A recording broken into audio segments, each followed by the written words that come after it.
pertama, saya akan mengatakan bahwa saya pulang ke Indonesia karena saya timbul rasa percaya bahwa pimpinan KPK sekarang akan berjalan pada rel yang sesungguhnya. Saya ingin mengikuti proses hukum. Dulu-dulunya saya tidak pulang karena saya tidak percaya dengan pimpinan KPK yang ada.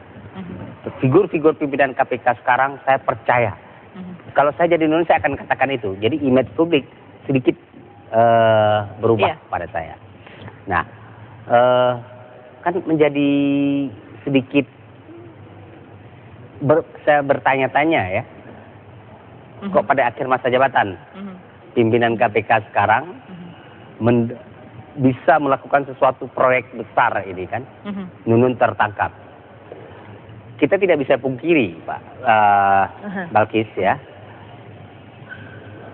kalau ada pergantian pimpinan kepolisian pun ya, setiap pimpinan kepolisian yang baru selalu mendapat case-case yang meledak, mendapat perhatian yang besar.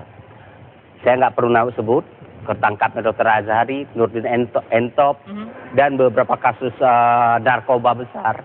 Itu selalu setelah terjadi pergantian pimpinan yang baru atau menjelang akhir masa jabatan suatu kepemimpinan. Nah, mudah-mudahan ini satu prestasi akhir masa jabatan dari pimpinan KPK baru.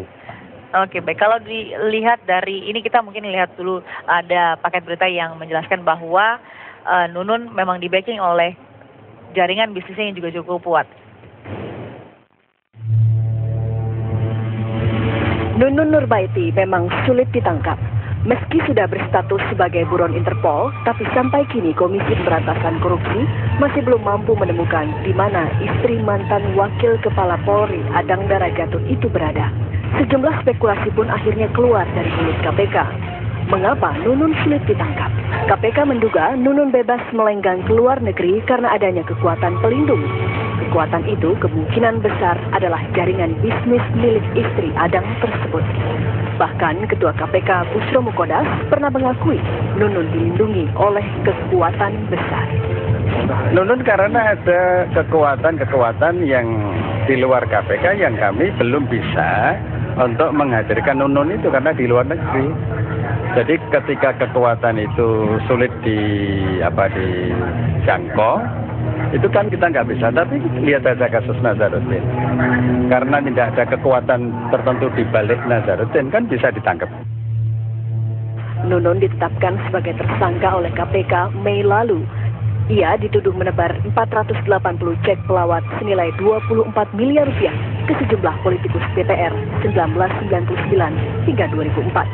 Cek tersebut untuk memuluskan langkah Miranda Gultom sebagai Deputi Senior Gubernur Bank Indonesia. Kasus dugaan suap ini sudah menyeret puluhan politisi Senayan dan anggota partai politik ke dalam jeruji besi. Miranda Gultom sendiri yang namanya dicatut juga sudah berkali-kali diperiksa KPK meski statusnya masih sebagai saksi. Nunun tergolong lihai. Sebelum kasusnya mencuat besar, Nunun memilih hengkang dari Indonesia.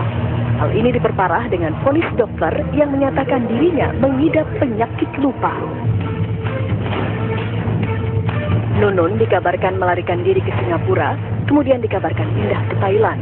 KPK juga mengaku pernah mengepung Nunun di Thailand meskipun akhirnya hasilnya nihil. Kini foto Nunun beredar. Gambar yang diperoleh Tempo tersebut menunjukkan Nunun terlihat segar. Foto ini diambil di Thailand beberapa waktu lalu. Sampai kapan pelarian Nunun berakhir? Menyerahkah KPK? Tim TV One mengabarkan. Ya, kembali di Breaking News TV One, kita bisa langsung berbincang dengan Duta Besar Republik Indonesia untuk Thailand. Sudah ada Bapak Muhammad Hatta. Selamat malam Pak Hatta. Selamat malam Balkis. Ya Pak Hatta, kita sudah dengar beberapa perkembangan yang tadi Pak Hatta informasikan kepada TV One sebelumnya. Tapi apakah ada informasi terbaru lagi Pak Hatta yang bisa dibagi atau diinformasikan kepada kami? Saya kira ya, saya dengar ceritanya sudah tiba di tanah air, begitu. Iya. Dan yang lainnya, kami belum dapat informasi baru. Banyak pertanyaan seputar tentang di mana setiap posisi ditangkapnya Nunun. Ya, yang saya tahu tadi ya resminya dia ditangkap oleh KPK di dalam pesawat Garuda. Itu yang saya dapatkan informasi yang jelas gitu. Baik, memang baru. Posisi penangkapan Nunun itu ada di pesawat Garuda begitu ya, Pak Hatta? Betul. Baik, Pak Hatta, Betul. kalau bisa dikonfirmasikan ada proses dari kedutaan sendiri yang harus dijalani selain setelah melakukan serah terima? Ya, prosesnya sebetulnya yang panjang adalah bagaimana pemerintah di Thailand dapat menindaklanjuti permintaan ekstradisi yang diberikan oleh KPK pada saat permintaan KPK kepada kita. Proses yang begitu panjang adalah melalui pengiriman alat-alat bukti dari KPK bahwa yang bersangkutan memang diduga ada kenapa jadi tersangka. Dan lebih lanjut adalah bagaimana kepolisian, kejaksaan di sini menyerahkan itu pada pengadilan untuk dapat dikeluarkannya putusan tentang personal arrest yang disebut permintaan penangkapan. Nah, atas dasar itulah kepolisian mencari Nunun. Pak Hatta. Selama ini, Iya, terus silakan Pak Hatta. Ya, selama ini sejak terakhir ada data keluar yang bersangkutan di imigrasi ke wilayah Laos, belum ada data kembali yang bersangkutan kembali ke wilayah Thailand. Nah, saat ini kita mendapat berita yang bersangkutan diketahui ada di Thailand, dari mana masuknya, di mana dia ditahan, pakai apa masuknya, nah, itu kita tidak jelas. Pak Hatta, mungkin sedikit mereview, Pak Hatta sendiri sudah sempat bertemu dengan Ibu Nunun Nurbaiti ini? Ya, tadi kan saya harus menyaksikan penangkapan yang ada di dalam Garuda itu. Penandatanganan surat penangkapan, saksinya harus saya menandatangani. Begitu, sekaligus juga saya memeriksa mengenai surat paspor yang harus digunakan untuk kembali ke Indonesia, yang harus dikeluarkan oleh kita dari Bangkok. Oh, surat pengganti paspor yang dikatakan itu ya, Pak Hatta? Betul. Pak Hatta, apakah Pak Hatta sempat berbincang sedikit dengan Ibu Nunun Nurbaiti saat melakukan serah terima? Enggak, saya enggak berbincang apa-apa. Yang berbincang itu adalah pihak KPK yang menyatakan bahwa yang bersangkutan ditahan. Tentuannya lalu minta ditandatangani, kelengkapan dokumen-dokumen yang diperlukan ditandatangani oleh Ibu Nunun disaksikan oleh saya. Pak Hatta sendiri melihat kondisi dari paling tidak fisik Bu Nunun sendiri dalam keadaan sehat atau bagaimana Pak Hatta?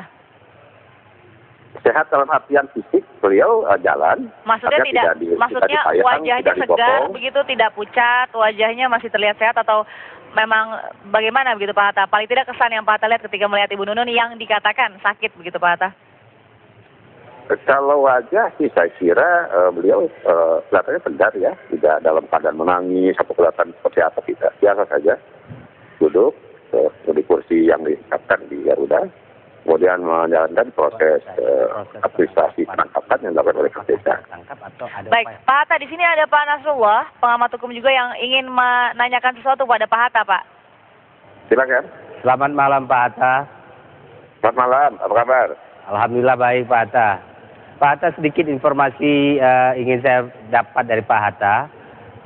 Sepengetahuan Pak Hatta nih Pak, apakah Ibu Nunun itu dalam proses penangkapannya memang tertangkap atau ada dalam rangka beliau ingin menyerahkan diri kemudian dilakukan penangkapan, Pak Hatta, yang Bapak ketahui Pak? Saya berada di pesawat karena diinformasikan Bu Nunun akan masuk pesawat Garuda. Yang bersangkutan didampingi oleh kepolisian Thailand pada saat jalan masuk Garuda dan kemudian diamankan oleh petugas KPK yang sudah menunggu di Garuda. Di Thailandnya tertangkap memang. Waktu sebelum masuk ke Garuda di Thailandnya memang tertangkap sama kepolisian Thailand. Itu saya kurang jelas karena yang kami dapat informasi adalah yang bersangkutan telah terdeteksi begitu dan kemudian mungkin dilakukan pengamatan oleh pihak kepolisian setempat karena kan KPK kita tidak punya kewenangan untuk melakukan aksi di dalam negerinya Thailand ini dan administrasi penangkapannya itu memang pihak kepolisian Thailand mau mungkin membantu menggiring bagaimana itu ke wilayah yang disebut wilayah internasional. Dalam hal ini di dalam pesawat Garuda. Sepengetahuan Pak Hatta, kapan Bu Nunun itu tertangkap oleh kepolisian Thailand? Informasi yang saya terima tadi pagi 9:30. Tadi pagi ya? Tadi pagi informasinya bahwa itu terdeteksinya yang bersangkutan berada di Bangkok itu pada waktu kemarin hari Jumat sore. Tapi saya baru tahu tadi pagi. Tadi pagi baru ditangkap oleh kepolisian Thailand ya? Ya, kira-kira begitu. Cepat juga kepolisian Indonesia dan KPK tiba di Thailand, Pak ya. Serah terimanya kapan, Pak? Jam berapa tadi, Pak? Saya lihat memang komunikasi antara pihak penegak hukum di sini sejak personal arrest itu dikeluarkan, itu cukup intensif. Ya. Nah, cuman kami tidak dilibatkan karena ini bukan wilayah kita. Jadi kan KPK biasa tak datang tidak kita ketahui, pulang juga tidak ketahui. Itu ada mekanisme sendiri gitu. Nah, kalau disebut ditahannya resminya tadi akhirnya di pesawat Garuda kira-kira pukul 2. Ya, Pak. Terima kasih, Pak Hatta. Pak Hatta. Terima kasih. Pak Hatta. Ya. Terakhir Pak Hatta, saya ingin menanyakan sebenarnya tadi kalau Pak Hatta katakan begitu terdeteksi Pak Hatta langsung diberikan informasi dari penyidik. Apakah sebelumnya sudah pernah ada informasi soal pendeteksian lokasi atau di mana Nunun Nurbaiti berada? Tidak. Itu serta merta saja. Baru tadi pagi langsung 9:30 yang bersangkutan. Kemarin Jumat konon kabarnya diketahui keberadaannya oleh pihak petugas kepolisian di sini. Diupayakan untuk ditahan. Tapi proses penahanan itu mungkin akhirnya terjadi, proses penangkapan terjadi di dalam pesawat Garuda oleh pihak kita, oleh pihak KPK. Baik, terima kasih Pak Muhammad Hatta, Duta Besar Republik Indonesia untuk Thailand. Terima kasih Bapak. Baik, tadi sedikit yang bisa dibagi, kita akan bahas penjelasan dari Pak Hatta, tapi ya kita harus jeda dulu. Baik. Pak Nasrullah, tetap di Breaking News TV One pemirsa.